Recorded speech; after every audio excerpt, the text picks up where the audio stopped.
courir, ne pas abandonner. Il faut de la force. La vie va vous envoyer des coups, des attaques, des difficultés, des séductions, de la distraction et toutes sortes de choses pour vous éloigner du chemin de votre destinée. Le chemin de votre destinée se déploie au fur et à mesure. Comme je dis souvent, ce n'est pas quelque chose que vous connaissez clairement. Même pour l'apôtre Paul, Ananias a vu qu'il devait annoncer l'évangile au roi. Mais le chemin qu'il allait prendre pour y arriver, il n'en avait aucune idée. Donc, même quand tu sais que Dieu va faire des grandes choses avec toi, tu n'en sais pas le chemin. Il dit, je l'ai sorti pour annoncer la parole de Dieu.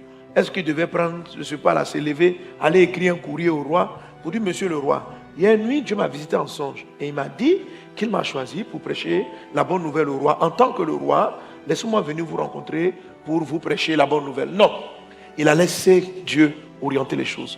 Tout ce qu'il faisait, c'était de courir, de ne pas baisser les bras, de ne pas baisser les bras. Je dois courir. Et dans ma marche avec le Seigneur, j'ai compris une grande chose. Parce que sur ce chemin, j'ai vu beaucoup de gens être fatigués. Le chemin est fatigant. Surtout quand vous échouez plusieurs fois. Surtout quand vous avez l'impression de tourner en rond. À un moment donné, vous déprimez. Vous faites des crises. Vous dites, mais qu'est-ce que c'est mon gars? Tu as 45 ans là, tu as 50 ans. Tu as 55 ans, tu as fait quoi là? On dit que tu as une destinée, mais mon Dieu, tu as, là, regarde, ton corps ne tient plus trop, tu n'es plus trop en forme. Tu n'as plus 20 ans.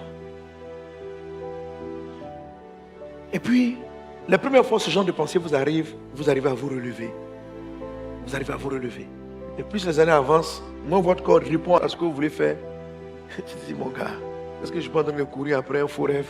Attends, moi, j'ai un petit truc concret. Et on a tendance à se décourager, à baisser les bras. Mais j'ai réalisé quelque chose de très merveilleux dans la parole du Seigneur. Pour que je ne sois pas enflé d'orgueil, à cause de l'excellence de ses révélations, il m'a été mis une échelle. 3 fois, j'ai prié le Seigneur de l'éloigner de moi. Et il m'a dit, ma grâce te suffit, car ma puissance s'accomplit dans la faiblesse. Je me glorifierai donc bien plus volontiers de mes faiblesses, afin que la puissance de Christ repose sur moi. C'est pourquoi je me plais dans les faiblesses, dans les outrages, dans les calamités, dans les persécutions, dans les détresses pour Christ, car quand je suis faible, c'est alors que je suis fort. Amen. Et je veux dire à quelqu'un, quand tu es faible, c'est alors que tu es fort. Quand tu es faible par le découragement, quand tu es faible avec des larmes, quand tu tournes en rond et que tu es sur le point de jeter l'éponge, c'est alors que tu es fort. Alors, sur le chemin de votre destinée, vous allez rencontrer des montagnes. Vous allez rencontrer des obstacles que vous ne pouvez pas franchir. Les montagnes peuvent se présenter devant vous comme des maladies, comme des situations que vous n'arrivez pas à traiter malgré tous vos efforts.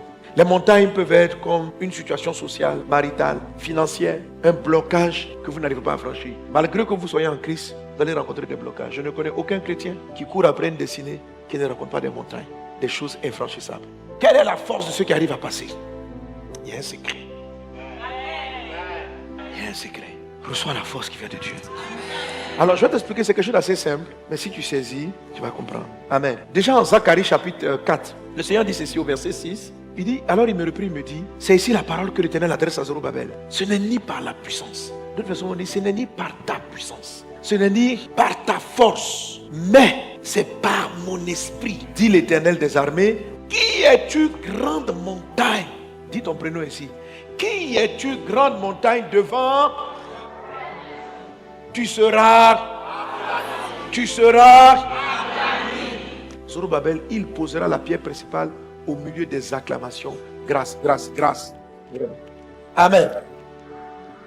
Tu vas poser la pierre. Les gens qui te jetaient les pierres hier vont t'acclamer au nom de Jésus. Tu auras des acclamations. Vas-y, soldat, combat. Grâce pour elle. Amen. La parole de l'Éternel me fit adresser en ces mots. Les mains de Zorobabel ont fondé cette montagne. Ça veut dire qu'elles ont commencé. Et ses mains l'achèveront. Tu vas aller jusqu'au bout. Tu vas l'atteindre. Tu vas réaliser. Tu l'accompliras. Tu atteindras le but. Tu as commencé le film. Tu vas l'achever. Comme on dit souvent en Côte d'Ivoire ici, comme on va faire, on est déjà né. Alléluia. La manière dont tu es né, ça veut dire que tu es né là, tu as posé les fondements. Tu vas achever. La guerre a commencé. On est déjà dans le film. On va l'achever avec la grâce de Dieu. Alléluia. Tu ne peux pas changer la famille dans laquelle tu es né. Tu es déjà né. Tu vas faire comment? Tu vas achever. Tu ne peux pas rester là pour subir la vie. Tu vas l'achever. Cette guerre, tu vas l'achever. Et tu ne seras pas dans la confusion. Tu vas commencer, tu vas achever avec des acclamations. Quand tu quitteras ce monde, toi, tes enfants, ta descendance seront fiers. Tu seras fier. Tu seras fier. Tu vas dire, j'ai combattu le bon combat. J'ai achevé la course. La couronne de la vie m'est destinée. Tu vas réussir. Je te regarde et je déclare sur ta vie, tu vas réussir. Chaque fois que vous entendez les paroles du diable qui vous découragent, je viens par l'Esprit de Dieu t'encourager. Ma fille, tu es tombée, tu vas te relever. Tu es découragé, tu auras la force de Dieu. Alléluia. Alors l'apôtre Paul, pour décrire la stratégie de victoire, dit ceci: quand je suis faible, c'est là que je suis fort. Comment la faiblesse peut être transformée? Dieu peut prendre du plaisir dans nos faiblesses. Vous pouvez mettre toute forme de faiblesse. Il parlait des faiblesses lorsque sa vie est mise en danger, lorsqu'il souffrait des coups, des outrages, les maladies, tout ça. Il dit là-dedans, je suis fort. Pas par sa force, par la force de Dieu. Alors, en 2 Timothée 1, verset 6, c'est pourquoi je t'exhorte à ranimer le don de Dieu que tu as reçu par l'imposition de mes mains. Car ce n'est pas un esprit de timidité que Dieu nous a donné, mais un esprit de force, d'amour et de sagesse. Alléluia. Aucun d'entre nous n'a la force, surtout quand les adversités, les ténèbres qui se dressent contre toi sont très élevées. Tu n'as pas la force. Non. Ce n'est ni par ta force. Dieu ne compte pas sur ta force. Vous savez, quand on vient puis on dit prends courage là, c'est juste ressusciter tes forces. Ça va te mettre down. Reste calme. Ta force ne peut pas. Donc, tellement Zorobabel avait échoué, le prophète est venu lui dire: Zorobabel, tu ne comptes pas sur ta force. Dieu ne compte pas sur ta force. Mais c'est sa force, sa puissance à lui, que la montagne sera déplacée. Donc, je ne compte pas sur ta force. Je vais devoir laisser, quand tu vas être bien faible, pour prendre le relais. Alors, qu'est-ce qu'il faut faire? C'est ce qu'on appelle se charger de sa croix. Quand vous êtes fatigué, dites ça littéralement. Donnez votre fatigue à Dieu et puis prenez sa force. Ne comptez pas sur votre intelligence. Dis à Dieu: je me suis battu, je suis fatigué. Donne-moi ta force.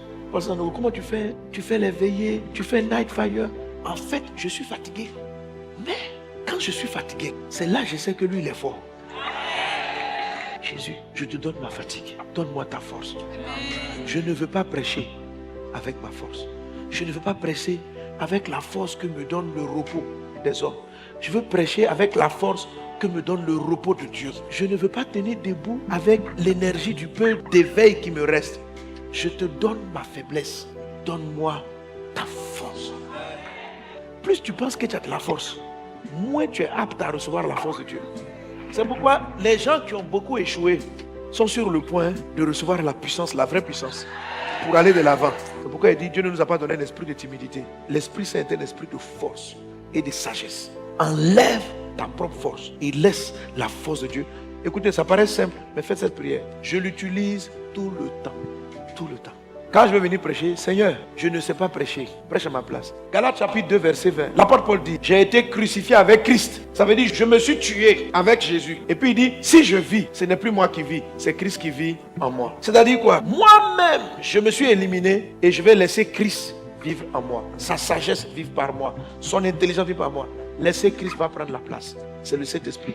Dis: Saint-Esprit, je me suis battu, je suis fatigué. J'ai besoin de ta force. Saint-Esprit, j'ai pris mon intelligence, j'ai déposé mes CV, j'ai fait ceci. Viens me donner ta sagesse. J'enlève pour moi là. Moi-même là, je suis faible. Maintenant, ceux qui sont encore forts, vous pouvez compter, vous dites: Dieu, viens m'aider. Amen. Quand tu es fort là, tu dis: Jésus, viens m'aider, ça va marcher. Quelqu'un qui est faible, il a l'impression qu'il a fini lui-même de s'aider. Et puis il dit: je t'ai aidé, je t'ai échoué. Jésus, viens prendre le contrôle. Saint-Esprit, viens conduire toutes choses. Et quand tu vas faire cette prière, une autre énergie va revenir en toi. Tu auras le courage à nouveau d'aller essayer un nouveau dossier. Tu auras le courage de commencer un nouveau projet. Car cette fois-ci, ça ne sera plus avec ta force et ton intelligence et les esprits des autres, mais ça sera par l'Esprit de Dieu. Ce n'est ni par ta force, mais c'est par l'Esprit de Dieu que les montagnes seront déplacées. Je suis venu te dire de démissionner de toi-même. Il y en a, je sais qu'ils ont tellement confiance en leurs compétences. Travaille avec tes forces. Alléluia, vas-y. Ce qui est sûr, la force humaine peut amener très très très loin. Mais la force divine, un esprit de force, un esprit de sagesse. C'est-à-dire que quand ça vient dans ta tête, tu deviens divinement intelligent. Quand vous crucifiez votre corps, vos pensées, votre force, votre intelligence avec Christ, ce n'est plus vous qui allez vivre, c'est Christ qui va vivre en vous. C'est Christ qui va te faire courir jusqu'au bout. En termes de sagesse, il dit: Dieu nous a donné un esprit de force. J'ai vu l'énergie, j'ai vu une force inépuisable, parce que ce n'est pas la sienne, elle est de Dieu, elle est réelle. Et la sagesse, il y a une seule personne qui est exceptionnelle, c'est Jésus-Christ de Nazareth. Amen. Mais Jésus l'exceptionnel ne travaille pas dans les gens vivants. Jésus l'exceptionnel ne travaille pas avec les gens intelligents. Jésus l'exceptionnel travaille avec les gens crucifiés. Galates 2:20. J'ai été crucifié avec Christ. Si je vis, ce n'est plus moi qui vis, c'est Christ qui vit par moi. Vivre, ça veut dire quoi? Si je parle, ce n'est pas moi qui parle, c'est Christ qui parle par moi. Si je peux parcourir autant de distance, ce n'est pas moi, Paul, qui le fait, c'est le Christ qui le fait par moi. Ce n'est ni par ta force, ni par ton intelligence, mais c'est par mon esprit.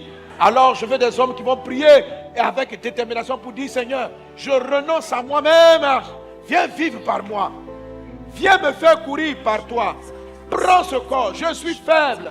Quand je suis faible, c'est là que tu as été fort. Dit l'apôtre Paul. Ma gloire, dit le Seigneur, s'accomplit dans vos faiblesses. Quand vous êtes découragés, quand vos âmes sont fatiguées, invoquez le ciel, invoque Jésus et demande le Saint-Esprit, la force du Saint-Esprit. Toute opposition qui se dresse sur le chemin de ta destinée est balayée maintenant dans le nom de Jésus. Amen. Quand l'Esprit Saint prend le contrôle totalement, tu rentres dans une dimension où tu deviens comme Dieu. Hey. Ce que tu dis se produit. Amen. Ce que tu annonces se fait. Amen. C'est de cette dimension le Seigneur parle en disant, tu diras à cette montagne de se déplacer, elle va le faire. Amen. Ce genre de choses, vous ne pouvez pas le faire à tout moment. Vous le faites seulement quand le feu, la puissance arrive sur vous. Amen. Votre bouche n'est plus la vôtre, car vous avez été crucifié. La crucifixion dont l'apôtre Paul parle en Galates chapitre 2 verset 20 n'est pas une crucifixion qu'on fait une fois. Non. Jésus en parlant dit ceci, si quelqu'un veut venir après moi, qu'il renonce à lui-même, qu'il se charge chaque jour de sa croix. Chaque jour. C'est une forme de renoncement quotidien, régulier. Chaque fois que Dieu nous montre une partie où c'est notre intelligence, notre force qui s'est battue, nous disons, Seigneur, je la crucifie. Je renonce à moi-même. Viens prendre le contrôle. Amen. Et quand il a pris le contrôle, ce n'est plus toi qui vis, c'est Christ qui vit en toi. Et si Christ vit en toi, tu n'as pas à prier pour dire à la montagne de bouger. Tu parles à la montagne, elle va se déplacer. Amen. Dieu dit, si tu dis à la montagne, il n'a pas dit si tu pries pour que la montagne parle. Si tu dis à la montagne, tiens-toi droit de la part de Dieu. Là où tu as arrêté, c'est Dieu qui a arrêté. Là où tu es, c'est Dieu qui est là. L'Esprit du Seigneur est sur toi. Regarde droit devant toi. Tous les chemins, toutes les montagnes, tous les fardeaux, tous les péchés, toutes les maladies qui se dressent entre toi et le chemin de ta destinée. Regarde-les et ordonne-les. Dis-leur de gâcher ta route. Parle à la maladie, dis-lui de partir. Parle au vent de la pauvreté, dis-lui de partir. Parle. Parle aux obstacles sur le chemin de ta destinée. Qu'ils soient écartés. Père, que le feu du Saint-Esprit nous anime. Que la force de Dieu soit en toi. Que ton feu nous amène à courir. Amen. Que toute forme d'obstacle, de fardeau soit ôtée de devant nous dans le nom de Jésus-Christ. Amen. Tu cours sur la carrière qui t'est destinée. Amen. Tu enfantes ta destinée. Amen. Tu mets la main sur le bas-ventre. Tu enfantes ta destinée. Amen. Ce que Dieu a mis en toi va sortir. Amen. Tu es là pour témoigner de Jésus. Amen. Tu es là pour être un signe du Dieu vivant, du Dieu puissant. Amen. Les expériences que tu as vécues seront un témoignage vivant Amen. que le Dieu est celui qui prend des personnes à cet âge et qui fait des exploits. Amen. Le témoignage dira qu'il est le Dieu qui amène une personne qui n'a plus d'utérus à enfanter. Amen. Tu seras le témoignage et tu seras un témoin du Dieu qui guérit, Amen. du Dieu qui libère, Amen. du Dieu qui prend de la poussière et qui amène au sommet. Amen. Tu seras le témoignage de ce Dieu-là qui t'a pris du rejet total, de la honte et de l'humiliation et qui t'a fait asseoir à la table du roi. Tu seras le témoignage que Dieu élève.